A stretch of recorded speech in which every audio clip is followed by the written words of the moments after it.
जय श्री कृष्ण। अगर आप केवल कल के बारे में विचार कर कर दुखी रहते हैं, हमेशा आने वाले कल की चिंता करते रहते हैं, तो श्री कृष्ण की यह बातें अवश्य सुने। श्री कृष्ण द्वारा कही गई ये बातें आपके जीवन में सकारात्मक बदलाव लाएगी।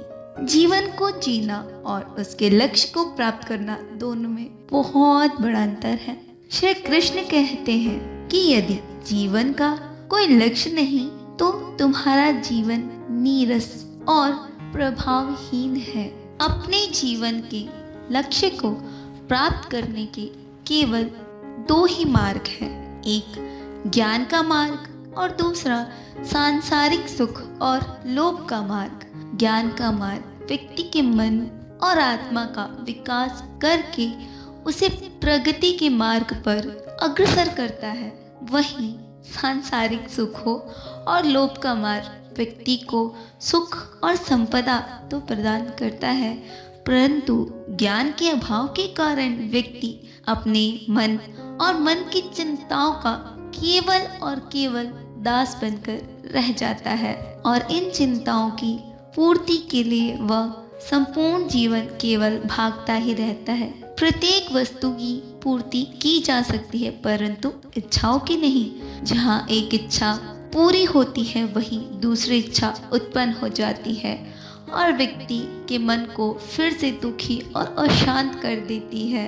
सांसारिक दुखों, लोभ और निराशा से छुटकारा पाने का केवल एक ही मार्ग है, ज्ञान का मार्ग। लेकिन उससे पहले अगर आपने अभी तक हमारा चैनल सब्सक्राइब नहीं किया है तो अभी सब्सक्राइब करें और जुड़ जाए हमारे साथ हमारी इस यात्रा में।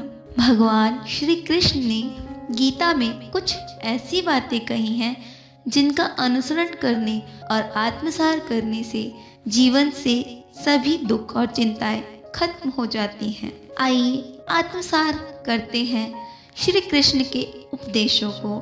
दूसरे व्यक्ति के बारे में सोचने से अच्छा है कि आप अपना कार्य करें। दूसरा व्यक्ति अपने कार्य को किस प्रकार कर रहा है इस बात पर ध्यान देने से अच्छा है आप अपने कार्य पर ध्यान दें और उसे बेहतर बनाएं। किसी व्यक्ति द्वारा किया गया कार्य उसका कर्म है, पाप नहीं।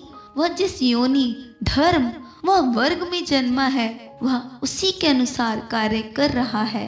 खुद को नरक में स्थापित करने के लिए तीन मार्ग है, गुस्सा, लालच और हवस। व्यक्ति को इन तीनों भावनाओं और विचारों से दूर रहना चाहिए। अगर आप ऐसा नहीं करते हैं तो आप खुद ही नरक के भाग बनते हैं। एक बार अवश्य विचार कीजिएगा। अपना कर्म करो फल की इच्छा के बिना, क्योंकि अच्छे कर्म करने से सदैव फल अच्छे ही प्राप्त होते हैं। कल क्या हुआ था, आज क्या हो रहा है, कल क्या होगा, इस पर कभी भी ज्यादा विचार ना करें। आप अपने कल को ठीक नहीं कर सकते और ना ही आने वाले भविष्य को देख सकते हैं, तो फिर व्यर्थ की चिंता करके अपने वर्तमान को क्यों दुखी करना। अपने वर्तमान पर ध्यान दें और उसे खुलकर जिए, ताकि आपके आने वाला भविष्य आपके वर्तमान के ही समान सुखद हो। आपके जीवन में जो भी हो रहा है आप उसे नहीं बदल सकते। जीवन और मृत्यु के बीच का समय आपका है। इस समय में केवल आपको अपने कर्म करने हैं। आपके इस जीवन में जो भी घटित होता है वह प्रभु की इच्छा के अनुसार ही होता है। इसमें किसी भी व्यक्ति विशेष का कोई भी दोष नहीं है। यह शरीर आपका नहीं है, ना ये शरीर आपका है और ना ही आप इस शरीर के हो। आपका यह शरीर पंचभूतों से मिलकर बना है और इन्हीं में विलीन हो जाएगा। आपका आधिपत्य केवल और केवल आपकी आत्मा पर है, इस शरीर पर नहीं। तो फिर इस शरीर को लेकर घमंड कैसा। भय मत करो।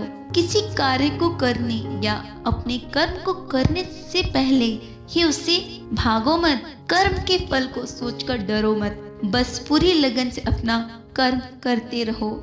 फल देने वाले तो वो परमात्मा है, वो आपको आपके कर्म और कार्य के अनुसार ही फल देंगे। खुद पर भरोसा रखें व्यक्ति अपने विश्वास से बनता है। अगर विश्वास करे तो वह कुछ भी कर सकता है। ऊंचे से ऊंचा पहाड़ तोड़ सकता है और गहरी से गहरी नदी को पार कर सकता है और अपने विश्वास और लगन से किसी भी लक्ष्य को प्राप्त कर सकता है। फिर वह लक्ष्य आकाश को छूने का ही क्यों न हो। क्रोध सभी समस्याओं का कारण है। आपका मन सदैव ईर्ष्या और चिंता से भरा रहता है, जो आपके अंदर क्रोध को उत्पन्न करता है। और यह क्रोध आपके दिल और दिमाग पर कब कब्जा कर लेता है आपको पता ही नहीं चलता, जिससे आपकी सही और गलत में अंतर की बुद्धि नष्ट हो जाती है। आप तभी खुश और शांत हो सकते हैं जब अपने क्रोध पर नियंत्रण पालो। अपने कर्म को अपने व्यवहार के प्रति सुनिश्चित रखें। अपने कर्म के अनुसार व्यवहार करें। वे कार्य करें जिसको करने से आपको खुशी और संतुष्टि प्राप्त हो। अपने कार्य के प्रति सदैव ईमानदार और निष्ठावान रहे। यह संसार ना आपका है और ना ही आप इस संसार के हो, तो फिर क्यों इस क्षण भंगुर संसार में अपनी खुशियाँ दूसरों में ढूंढ रहे हो। आपकी खुशियाँ आपके अंतर्मन में है, इसे आप स्वयं ही ढूंढ सकते हैं। अगर आप अपनी खुशियाँ दूसरों में ढूंढेंगे तो दूसरों के केवल और केवल दास बनकर रह जाएंगे। सदा सच के मार्ग पर चलें। सत्य के मार्ग पर चलकर हो सकता है कि आपको कोई भी लाभ प्राप्त ना हो, पर मन की शांति वो अवश्य प्राप्त होगी। विलासीन वस्तुओं से दूर रहें। केवल उन चीजों का उपयोग करें जिसकी आपको आवश्यकता हो।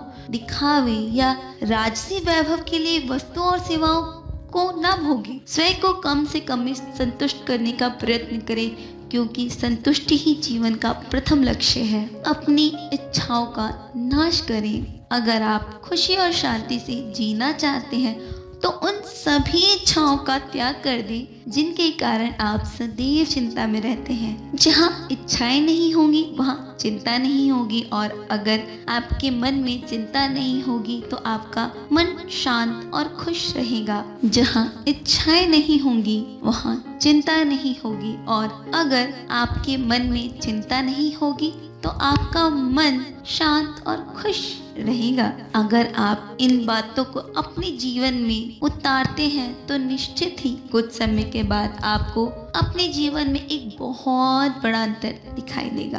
अंत तक हमारे साथ बने रहने के लिए धन्यवाद। यदि आपको इसमें से कोई भी विचार अच्छा लगा हो तो कमेंट करके हमें ज़रूर बताएं। जय श्री कृष्ण।